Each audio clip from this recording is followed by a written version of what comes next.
Africa Media Live TV. Kindly subscribe to our YouTube channel to get updated on the trending gist, latest news all over the world.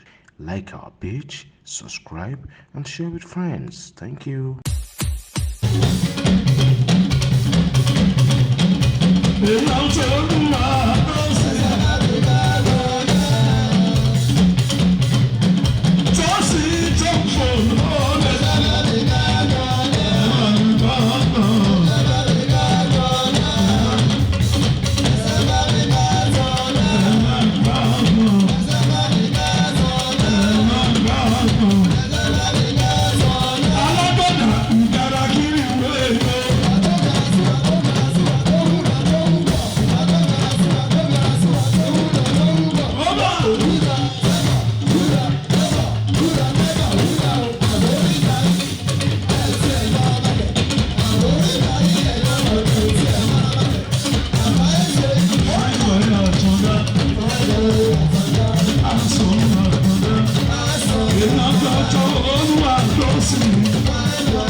Africa Media Live TV. Kindly subscribe to our YouTube channel to get updated on the trending gist, latest news all over the world.